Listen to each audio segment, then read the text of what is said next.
আমাদের উপরে আক্রমণ চলতেছে। আপনারা জানেন যে গতকাল বিজেপি নরেন্দ্র মোদী সরকার আজকে ওয়াকফ সংশোধনীয় বিল সংসদে রাজ্যসভায় পাস করেছে। এই বিলকে বাতিল করার জন্য, এই বিল যাতে সংসদে পাস না করানো যায় তার জন্য আজকে দীর্ঘ কয়েক মাস থেকে আন্দোলন চলছে। এ বেরাদারান ইসলাম শেষ পর্যন্ত ভোটাভুটিতে গতকাল আপনার সংসদে এই ওয়াকফ সংশোধনীয় বিল পাস করে নিয়েছে। মসজিদ, মাদ্রাসা, খানকা, আজকে কবরস্থান, আজকে মাজার, এক কথা ঈদগাহ, যত কিছু আমাদের ওয়াকফ সম্পত্তি আছে, ওয়াকফ সম্পত্তির আজকে সংশোধনীয় বিলের দাবে আজকে দখল করার একটা কৌশল অবলম্বন করেছে মুসলমান। আজকে সারা ভারতবর্ষের মুসলমানদেরকে ওয়াকফ সম্পত্তি থেকে আপনার আজ ফকির বানানো হতেছে। এ বেরাদারান, সারা ভারতবর্ষে এই ওয়াকফ সংশোধনীয় বিলকে বাতিল করার জন্য আন্দোলন চলছে। মুসলমান আজকে পথে নেমেছে যে আজকে সংসদের আইন আজকে মুসলিম জাতিকে আক্রমণ করে, মুসলিম সম্প্রদায়ের ওয়াকফ সম্পত্তিকে ধ্বংস করে, যে ভারতীয় বিধানকে ধ্বংস করে, এই রকম আইন মুসলমান মানে না, মানে না, মানে না। মুসলমান নারে তাকবীর, নারে রিসালাত, নারে রিসালাত, মাসলাক আলা হযরত, দ্বীন ইসলাম, দ্বীন ইসলাম, নারে তাকবীর, নারে রিসালাত। আমরা চাই এই ভারতবর্ষ গণতান্ত্রিক দেশ। কোন সম্প্রদায়ের ব্যক্তি স্বাধীনতাকে কোন ব্যক্তি কেড়ে নিতে পারে না।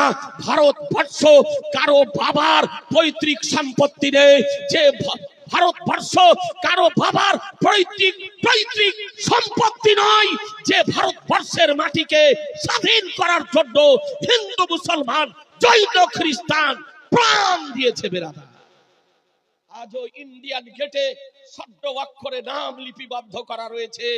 আজকে পথে নেমেছে মুসলমান, পথে নামবে, পথে থাকবে যতদিন পর্যন্ত এই ওয়াকফ সংশোধনীয় বিলকে বাতিল না করা হবে, ততদিন পর্যন্ত মুসলমান রাস্তায় থাকবে। বেরাদার, ভারতবর্ষের সার্বভৌমত্বকে রক্ষার জন্য, সংবিধানকে রক্ষার জন্য, মুসলিম জাতির ওয়াকফ সম্পত্তিকে রক্ষার জন্য এই মুসলমান রাস্তায় নামতে বাধ্য। বেরাদার, আপনারা রাজি আছেন না? না জোরে বলেন, রাজি আছেন না? ইনশাআল্লাহ। এই ওয়াকফ সংশোধনীয় বিলকে আমরা মান্য করি না। জোরে বলেন, মান্য করি না, করি না। অবিলম্বে এই ওয়াকফ সংশোধনীয় বিলকে বাতিল ঘোষণা করতে হবে, করতে হবে, করতে হবে। এর জন্য আমরা পথে নামতে রাজি আছি। খানকা, মাদ্রাসা, মসজিদ, কবরস্থান, ঈদগাহ, সমস্ত রকম সম্পত্তিকে আজকে কব্জা করার ষড়যন্ত্র চালিয়েছে মুসলমান। এর জন্য এই অন্যায় বিলের প্রতিবাদ করার প্রয়োজন আছে না নাই?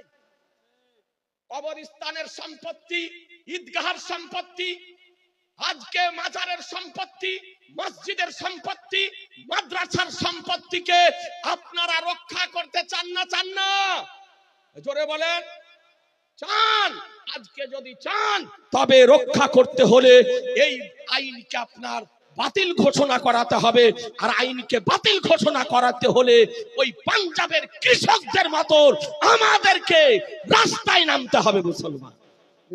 সুতরাং আপনাদেরকে মেসেজ দিয়ে যাচ্ছি, প্রয়োজন হলে ডাক দিলে যাবেন তো? ইনশাআল্লাহ। যাবেন তো? ইনশাআল্লাহ, ইনশাআল্লাহ। এ বেরাদার, ভারতীয় খুব অবস্থা শোচনীয়।